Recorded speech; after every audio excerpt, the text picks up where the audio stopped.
గుర్తుంచుకోండి, బంగారంలోని ప్రతి అణువు ఎంత విలువైనదో అలాగే గడిచే కాలంలోని ప్రతి నిమిషం కూడా అంతే విలువైనది. ఒక వ్యక్తి పట్ల అన్యాయంగా ప్రవర్తించేవాడు మరొకరి నుంచి అంతకంటే తీవ్రమైన అన్యాయాన్ని ఎదుర్కోవాల్సి వస్తుంది. ఓపికతో ఉంటే మొరిగే ప్రతి గుంట నక్కకు సమాధానం చెప్పవచ్చు. నిజమైన శత్రువులు మీ పక్కనే ఉంటారు. మీ వాళ్ళలా చరమణి అవుతుంటారు. మీకు కావలసినవన్నీ మనశ్శాంతితో సహా మీకు దూరం చేస్తారు. నీవు ఏది జరగాలని మనస్ఫూర్తిగా కోరుకుంటావో అదే జరుగుతుంది. పదునైన ఆయుధం కంటే క్షణకాలంలో వచ్చే కోపమే అత్యంత డేంజరస్. అన్ని ఋతువుల్లోనూ కోయిల కొయ్యదు. అదేవిధంగా అన్ని సందర్భాల్లోనూ ఆనందం లభించదు. మీలో మంచితనం ఎంత ఉన్నప్పటికీ డబ్బు లేకపోతే మీరు ఎవ్వరికి నచ్చరు. నీ కష్టాలు నీకు కష్టంగా ఉంటాయి, కానీ ఎదుటి వారికి కాదు. అందుకే ఎదుటివారు నీకు ధైర్యం చెప్పడం కంటే నీకు నువ్వే ధైర్యం చెప్పుకోవడం అలవాటు చేసుకోవాలి. నీ శ్రమకు తగిన విశ్రాంతి తీసుకోకపోతే నీ పనిలోని నాణ్యత తగ్గిపోతుంది. సముద్రం లోతు, ఆకాశం వైఫల్యం, ఆడవారి మనసు ఈ సృష్టిలో ఎవ్వరికీ అర్థం కాదు. నిన్ను ఏ సంఘటన అయితే ఎక్కువగా గాయపరుస్తుందో అదే నీలో బలమైన మార్పుకు కారణమవుతుంది. ఎంత సంపాదించినా సర్దుకుపోయే భార్య ఉన్నంతకాలం ఆ భర్త ధనవంతుడే. మీది కాని దానికోసం మీరు ఎప్పుడు ఆశించకండి. మీదైతే మీరు ఎప్పుడు వదులుకోకండి. ఒకరితో మిమ్మల్ని మీరు పోల్చుకోకండి. ఒకరికి నచ్చినట్లు మీరు ఉండకండి. ఒకరి కోసం మిమ్మల్ని మీరు మార్చుకోకండి. మీరు ఎప్పుడు మీలాగే ఉండండి. మనీ అనేది మహావృక్షం లాంటిది. దాని కిందకు వెళ్ళాక మీ నీడే నీకు కనబడదు.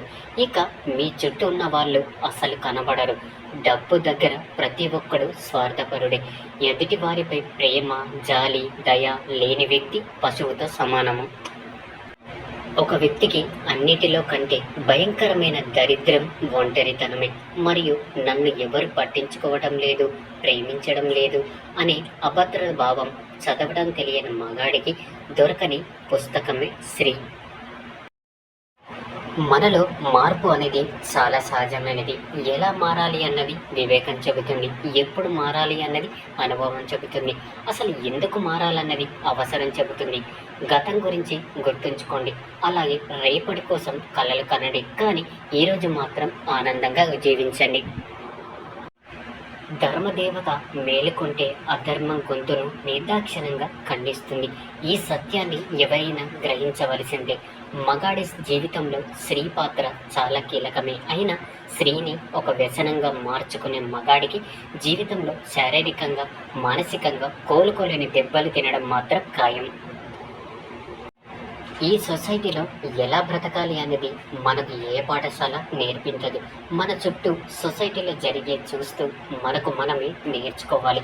చప్పట్లు కొట్టే చేతులని భుజాన్ని తట్టలేవు. సలహాలు ఇచ్చేవారందరూ సహాయం చెయ్యలేరు. తెలుసుకొని మసులుకో. మీ మనసుకు నచ్చిన వారు మనసారా మాట్లాడితే ఆ ఆనందానికి అవధులు ఉండవు. స్వర్గం కూడా చిన్నపోతుంది. మన లైఫ్ అనేది ఒక చక్రం లాంటిది. అది తిరుగుతున్నంత కాలం కింద ఉన్నవారు పైకి, పైన ఉన్నవారు కిందకు మారుతూ ఉంటారు. నీ లైఫ్లో కష్టాలు ఆగకుండా కురిసే వానలాగా వస్తుంటే దేవుడు మీకు గొడుగులాగా సహాయం చేస్తాడని మర్చిపోకండి. ప్రతి స్త్రీ తన జీవితంలో ఇష్టంగా బ్రతికినన్ని రోజుల కంటే తన వాళ్ళ కోసం రాజీపడి బ్రతికిన రోజులే ఎక్కువగా ఉంటాయి. మనం అపార్థం చేసుకునే దానిలో 10వ వంతును అర్థం చేసుకోవడానికి ఉపయోగిస్తే ఎన్నో సమస్యలకు పరిష్కారం లభిస్తుంది. లైఫ్లో ముందు చూపు ఉన్నప్పుడే గెలవగలం. పడవ మునుగుతున్నప్పుడే ఈత నేర్చుకుందాం అనుకుంటే బ్రతుకు వ్యర్థమవుతుంది. మీరు చేసే తప్పుకు బాధ్యత మీదే. మీకు వచ్చే కష్టం కూడా దాని ఫలితమే. అందువలన మీరు చేసే పనులకు బాధ్యత ఇతరుల మీద వేయకుండా వాటిని సరిగ్గా చేసుకుంటూ ముందుకు వెళ్ళాలి. బండ మోయగలిగే కండబలం ఉన్నవాడి కంటే బాధ్యతలు మోయగలిగే గుండెబలం ఉన్నవాడు నిజమైన శక్తివంతుడు. మీ భార్య మీద పంతాని, అధికారాన్ని కాదు, ప్రేమను చూపించండి. అప్పుడు మీ భార్య మీరు అడగకుండానే మీ దారిలోకి వచ్చి మీరు కోరుకున్నది చేస్తుంది. స్త్రీలు ఎప్పుడు కూడా గౌరవించే మగాన్ని, ప్రేమను పంచే మగాన్ని ఎన్ని కష్టాలు ఎదురైనా వదిలిపెట్టరు. మీరు నమ్మింది చేయడం మొదలు పెడితే మీకు నచ్చింది దొరకడం సులువు అవుతుంది. కాలం కూడా సర్ఫ్ లాంటిదే. దానికి టైం రాగానే అందరినీ ఉతికి ఆరేస్తుంది. మనం చేసే మంచి పనులు అనేవి ప్రేమ, భావము చుట్టూ గొలుసు కట్టులా ఉంటాయి. నీకు ఎన్ని పనులు ఉన్నా ఉదయాన్నే మనసుకు నచ్చిన వారిని పలకరించడంలో ఉండే ఆనందం మాటల్లో చెప్పలేం. అసూయ, అహంకారం అనేవి రెండు ఒక రకమైన వ్యాధి లాంటివి. ఇవి ఉన్నవారు వారు సంతోషంగా ఉండరు, ఎదుటి వారిని సంతోషంగా ఉండనివ్వరు. ఆలోచన అనే యుద్ధంలో పుస్తకాలే అసలైన అస్త్రాలు. నీవు కోపంతో సాధించేది ఏమీ లేకున్నా కోల్పోయేది చాలా ఉంటుంది. అందుకే కోపం ఎవరికైనా శత్రువు లాంటిది. భర్త సహకారం ఉంటే భార్యకు నరకం కూడా స్వర్గంలా అనిపిస్తుంది. భర్త సహకారం లేకుంటే స్వర్గం కూడా నరకంలా అనిపిస్తుంది.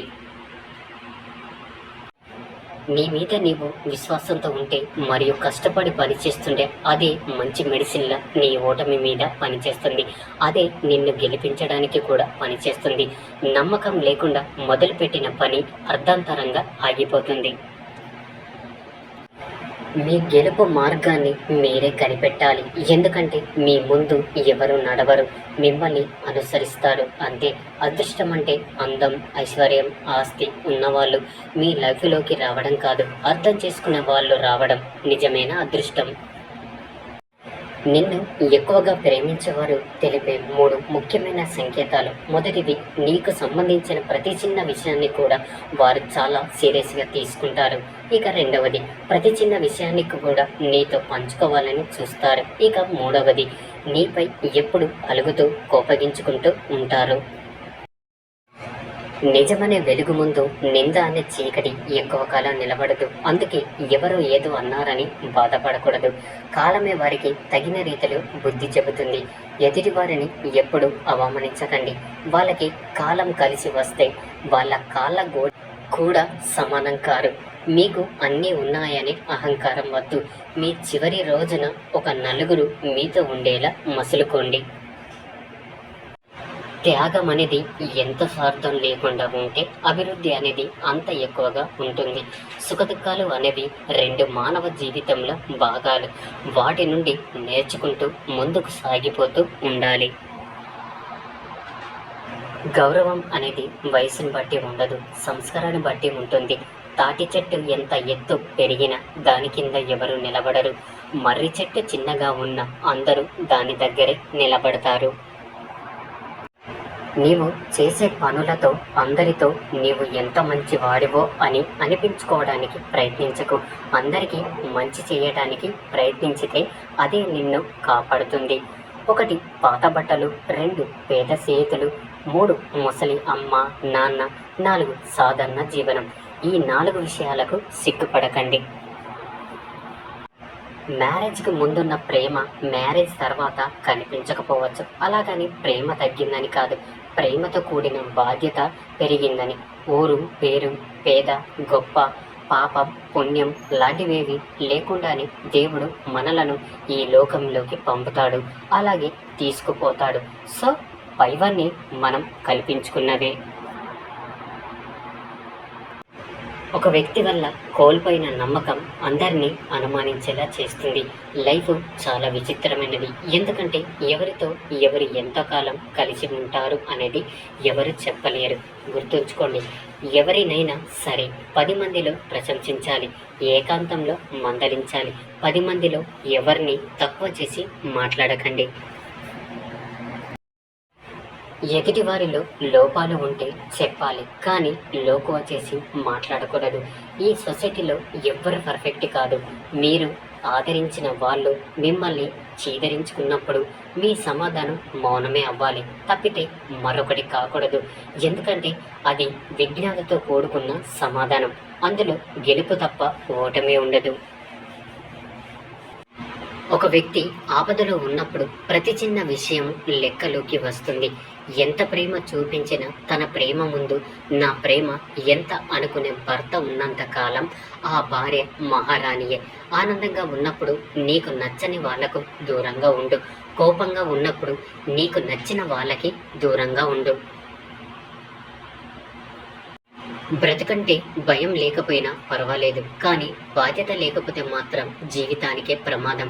గెలవడం అంటే తిరిగి కొట్టడం కాదు, తిరుగు లేకుండా ఎదగడం. మీకు వీలైతే వేరొకరి సంతోషం మనకు కారణం కావాలి, కానీ వేరొకరి బాధకు కన్నీళ్లకు కారణం కావద్దు. ఎందుకంటే అది ఎప్పటికైనా తిరిగి నీకు అదే పరిస్థితిని కలుగజేస్తుంది. మనం ఇష్టంతో చేసేది ఏదైనా సరే పెద్ద కష్టం అనిపించదు. ప్రతి పనిలో గెలుపు ఓటమి సహజం. గెలుపు కంటే ఓటమి నుంచే అనేక పాఠాలు నేర్చుకోవచ్చు. కాబట్టి ఓటమి చెందినప్పుడు కృంగిపోకండి. మీలో ఎంతో శక్తి సామర్థ్యాలు ఉన్నవి. మీరు దేనినైనా చేయగలరు. ప్రతి ఒక్క పనిని మీరు నేర్పగలరు. కానీ ఒక విషయం ఏమిటంటే మీరు గల ఈ ప్రతిభను గుర్తించగలగాలి, నమ్మకం ఉంచాలి. స్త్రీలు పుట్టింటి వారిని ఎంత ప్రేమగా గౌరవంగా చూస్తూ ఉంటారో అత్తింటి వారిపైన కూడా అంతే ప్రేమని గౌరవాన్ని చూపండి. ఇలాంటి స్త్రీని పురుషుడు మరింత ప్రేమిస్తాడు. కాల నిరంతరం పరిణమిస్తూనే ఉంటుంది. ఎవరి కొరకు దేని కొరకు నిలిచిపోదు. కొత్తగా ఏదైనా పని చేసేటప్పుడు ఎదురయ్యే ఇబ్బందులను ఎదుర్కొంటూ కాలంతో పాటు సాగాలి. ఆడది అలిగితే భర్త ఒక మెట్టు దిగి బ్రతిమిలాడినంత మాత్రాన పోయేదేమీ లేదు. అంతకు మించిన ప్రేమ దొరుకుతుంది. భార్యపై కోప్పడితే బాధపడుతుంది, బ్రతిమిలాడితే బిడ్డల ప్రేమను పంచుతుంది. ఇదే ఆడవాళ్ళ నైజం. మన గురించి ఎవరు ఏమి అనుకున్నా మనకు నచ్చినది మనం చెయ్యాలి. వేరొకరిని మెప్పించడానికి కావలసిన టైం కానీ వేరే వారి కోసం నటించేంత గొప్ప మనసు కానీ మనకు లేదు. నీవు ఏ విధంగానైతే ఆలోచిస్తావో అదే విధంగా నీ జీవితం రూపుదిద్దుకుంటుంది. గొప్ప లైఫ్ కావాలంటే గొప్పగా ఆలోచించు. నీది కాదు అని తెలుసుకున్నాక ఎంత దూరంగా ఉంటే అంత మంచిది. అది వెలకట్టలేని బంధం కావచ్చు, విలువైన వస్తువు కావచ్చు. నీవు చేసిన తప్పుల కంటే చెయ్యని తప్పులకు నిన్ను తప్పుడు మనుషులుగా వేలెత్తి చూపే వాళ్ళే నీ చుట్టూ ఎక్కువగా ఉన్నారు. వాళ్ళు మంచివాళ్ళు అనిపించుకోవడానికి ఎదుటివారిని ఎంత చెడ్డవానిగా చూపించడానికైనా ఆలోచించరు. కోపంతో మీ నోటి వెంట వచ్చే ప్రతి మాట మీ చేతిలో నిప్పు కణిక లాంటిది. దాన్ని అవతల వారి మీదకు విసురుదామనుకునే లోపు అది మిమ్మల్ని కాల్చుతుంది. ఆలోచించకుండా మాట్లాడడం అనేది గురి చూడకుండా వేసే బాణం లాంటిది. కష్టం చేస్తూ బ్రతికే వారికి ఇతరులను క్షమించే మనస్తత్వం ఉంటుంది. ఎవరికైనా పెట్టేవారికి వారిని తిట్టే హక్కు ఉంటుంది. మనము తగ్గి మాట్లాడడం తప్పు కాదు. ఆ టైంలో ఏమి మాట్లాడకుండా ఉంటే అది మన గొప్పతనం అని తెలుసుకో. మన మనసులో మాటల్ని ఎవరితోనైతే నిర్భయముగా, నిస్సౌకముగా, నమ్మకముగా పంచుకోగల వారే నిజమైన స్నేహితులు. ఈ సొసైటీలో సున్నితంగా ఉంటే అస్సలు కుదరదు. నీతో ఎవరు ఎలా ఉంటే నీవు కూడా వాళ్ళతో అలాగే ఉండాలి. లేకపోతే నిన్ను ఒక ఆట ఆడుకుంటారు. లైఫ్లో 2 విషయాలను ఎప్పుడు అదుపులో ఉంచుకోవాలి. మొదటిది ఎవ్వరూ లేనప్పుడు నీ ఆలోచనలు, ఇక రెండవది నలుగురిలో ఉన్నప్పుడు నీ మాటలను. మనీతో చేసేది మాత్రమే సహాయం కాదు, మనసు ఉండాలే కానీ కొన్ని మంచి మాటలతో కూడా ఎంతో మందికి సహాయపడవచ్చు. నీ ఎదుగుదల కాస్త నిదానంగా ఉందని భయపడకు. ఎదుగుదల లేకపోవడం కంటే అది ఎంతో మేలు. మనం తినే అన్నంలో రాయి వస్తే రాయిని పారేస్తాం, కానీ అన్నాన్ని కాదు. అలాగే ఒక బంధంలో ఏదైనా సమస్య ఉంటే సమస్యను పరిష్కరించుకోవాలి, కానీ బంధాన్ని వదులుకోకూడదు. తన కుటుంబ రహస్యాలను ఇతరులకు చెప్పే ఆడవాళ్ళు, తన తల్లిదండ్రుల మాటలు విని అత్తమామలతో గొడవలు పెట్టుకునే ఆడవాళ్ళు, ప్రతి విషయంలోనూ మగాడితో గొడవ పడుతూ ఉండే ఆడవాళ్ళు ఎప్పుడూ సంతోషంగా ఉండరు. వివాహం అయిన ప్రతి ఆడవాళ్ళు బలహీనత పిల్లలు. ఆ పిల్లలే లేకుంటే ఆడవాళ్ళు మగాడితో ఆట ఆడుకుంటది. కానీ మగాడు తెలివిగా పిల్లల్ని ఆడవాళ్ళ మెడకు తగిలించి ఆడవాళ్ళతో ఆట ఆడుకుంటున్నాడు. మిమ్మల్ని ఇష్టపడే వాళ్ళు మీరు ఎలా ఉన్నా సర్దుకుపోతారు. కానీ మీరంటే ఇష్టం లేని వాళ్ళు మీరు ఎంత సర్దుకుపోయినా మీకు దూరమైపోతారు. మీ స్థాయిని చూసే వారిని ఇంటికి పిలవకండి. మీకు మర్యాద ఇవ్వని వారి ఇంటికి వెళ్ళకండి. వ్యక్తిత్వం లేని వారితో ఏమీ చెప్పకండి. మీకు విలువ ఇవ్వని వారితో మాట్లాడకండి. మిమ్మల్ని అహంకారం చూసే వారితో కలవకండి. గెలవగలిగే వాళ్ళు గెలుపు మీద దృష్టి పెడతారు. ఓడిపోయే వాళ్ళు గెలిచే వాళ్ళ మీద దృష్టి పెడతారు. ఈ లోకంలో మనం కొనుక్కోలేనిది ఏదైనా ఉంది అంటే అది గౌరవమే. దాన్ని సంపాదించుకోవాలే తప్ప పేరుతోనో డబ్బుతోనో పరపతితోనో కొనుక్కోలేము. మనీ తీసుకొని కాసేపు ఆక్సిజన్ ఇచ్చే వైద్యుడిని దేవుడు అంటాం. కానీ లైఫ్ అంతా ఉచితంగా ఆక్సిజన్ ఇచ్చే చెట్లను మాత్రం అస్సలు పట్టించుకోము.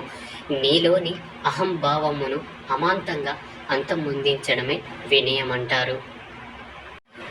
సరైన టైంలో చెప్పలేని నిజం అబద్ధం కంటే ఎంతో కష్టమైనది. సంతోషానికి మించిన సంపద లేదు. ఆరోగ్యానికి మించిన ధనం లేదు. చిరునవ్వును మించిన ఆభరణం లేదు. పొట్ట ఆకలి తీర్చేందుకు ఆహారం కావాలి. మెదడు ఆకలి తీర్చేందుకు విషయ అన్వేషణ చెయ్యాలి. మంచినీళ్ళు ఉప్పు నీళ్ళు తెలుసుకోవాలంటే నీళ్లు తాగితేనే తెలుస్తుంది. కానీ మనిషి మంచివాడో చెడ్డవాడో తెలుసుకోవాలంటే ఆ మనిషిని నమ్మితేనే తెలుస్తుంది. సంతృప్తి అనేది పేదవారిని ధనవంతులను చేస్తుంది. అసంతృప్తి అనేది ధనవంతులను బీదవారిని చేస్తుంది. ఎవరేమన్నా సైలెంట్గా ఉండండి. మీ వాల్యూ తెలియని వాళ్ళ దగ్గర వాళ్ళకి ఆన్సర్ ఇచ్చిన ఎంత వాగినా వేస్ట్. అవకాశం పొందడం అనేది గొప్పతనం కాదు. పొందిన అవకాశాన్ని సద్వినియోగం చేసుకోవడమే గొప్పతనం. ఈ లోకంలోని పాపాలన్నింటిలోనూ ఘోరమైన పాపం బానిసత్వమే. నీవు అసహించుకోవాల్సినది పాపం చేసిన మనిషిని కాదు, ఆ మనిషి చేసిన పాపాన్ని మాత్రమే. మీ స్థాయిని బట్టి మిమ్మల్ని గౌరవించే వారి కంటే మీ మనసును బట్టి మిమ్మల్ని ప్రేమించేవారే మీకు నిజమైన ఆప్తులు. మిమ్మల్ని చిన్న చూపు చూసేటోడిని ఆవేశమైన మాటలతో కాదు, మీరు సాధించే విజయాలతో వాళ్ళ అహం మీద దెబ్బ కొట్టాలి. ఒక వ్యక్తిని చెడు వేగంగా ఆకర్షిస్తుంది. లొంగిపోతే వెంటనే నాశనం చేస్తుంది. కానీ మంచి నిదానంగా అర్థమైన నిన్ను గొప్పవాడిని చేస్తుంది. సైలెంట్గా ఉండటం అనేది ఎప్పుడు అర్థం లేనిది కాదు, చేతగానిది అంతకన్నా కాదు. కొన్ని వేల ప్రశ్నలకు సమాధానం, కొన్ని వందల సమస్యలకు పరిష్కారం మౌనంలో దాగి ఉంటుంది. ఎప్పుడు ధైర్యంగా ఉండు. ఆ ధైర్యమే ఎప్పుడైనా ఎక్కడైనా ఏ పరిస్థితిలోనైనా నిన్ను గెలిపించగలుగుతుంది. పేరు సంపాదించడం సులువే, కానీ మంచి పేరు అయితే నిలబెట్టుకోవడం కష్టం. చెడ్డ పేరు అయితే పోగొట్టుకోవడం కష్టం. మనసు లేని మగాడితో జీవితం ముడిపడితే జీవితానికి సరిపడే శిక్ష అనుభవించాల్సి వస్తుంది. ఆడవాళ్లతో తప్పుగా మాట్లాడేవాడు, చులకన భావంతో చూసేవాడు ఎప్పుడు అభివృద్ధిలోకి రాడు. ఈ సొసైటీలో మౌనంగా ఉండడమే మంచిది. ఎందుకంటే కాలం కలిసి రానప్పుడు నీవు చేసింది మంచి అయినా సరే నీవు మాట పడక తప్పదు. ఏమి చెప్పలేని వయసులో నలుగురికి వినిపించేలా పెద్దగా ఏడుస్తాం. ఏడుపుకి కారణం చెప్పే వయసులో నలుగురికి తెలియకూడదు అని లోపల ఏడుస్తాం. గుండెల్లో బాధని పెట్టుకొని పైకి నవ్వుతూ ఉండడం చాలా కష్టంగా ఉంటుంది. అది అనుభవించే వాడికి మాత్రమే తెలుస్తుంది. భర్త మనసు అర్థం చేసుకున్న స్త్రీ తనకి దూరంగా ఉండడానికి ఇష్టపడదు. భార్య ప్రేమ అర్థమైన మగాడు తనని విడిచి ఉండలేడు. ఏ బంధానికి అయినా కావాల్సింది ప్రేమ, నమ్మకం. అవి ఉంటే లైఫ్ లాంగ్ కలిసి ఉంటారు. ఒక రిలేషన్షిప్లో అనుమానాలు పెంచుకొని అడ్డుగోడలు కట్టుకోవడం కంటే అసలు విషయం అవునో కాదో అడిగి చూడండి. కోపం వస్తే కొన్ని రోజులకు పోతుంది. అలా కాకుండా అనుమానంతో పోతే రిలేషన్షిప్ కూడా పోతుంది. నీకు సంపాదన లేకపోతే నిన్ను కన్న తల్లిదండ్రులైనా, నువ్వు కట్టుకున్న భార్య అయినా నిన్ను లెక్కలోకి తీసుకోరు. కొన్నిసార్లు నీకు నువ్వే భుజం తట్టుకోవాలి. ఎందుకంటే తట్టేవారి కంటే నెట్టేవారే ఎక్కువ ఈ సొసైటీలో. కొన్నిసార్లు నీకు నువ్వే నవ్వించుకోవాలి. ఎందుకంటే నవ్వించేవారి కంటే నవ్వుల పాలు చేసేవారు ఎక్కువ ఈ సొసైటీలో. నీకోసం ఎదురు చూసేవాళ్ళు మళ్ళీ ఎప్పుడొస్తావు అని అడిగేవాళ్ళు లేనప్పుడు తెలుస్తుంది నీవు ఏం కోల్పోయావో. ఆనందం అనేది నీవు పొందే అనుభూతిని బట్టి ఉంటుంది, నీ వెనుకున్న ఆస్తిపాస్తులను బట్టి కాదు. సంతోషం అనేది సంతృప్తి చెంది మనసును బట్టి ఉంటుంది, నీకున్న సంపదను బట్టి కాదు. గుర్తుంచుకోండి, ఆకలి తీరిన తర్వాత గర్వం, ఆస్తులు పెరిగిన తర్వాత అహంకారం ఒక వ్యక్తి పతనానికి కారణం అవుతుంది.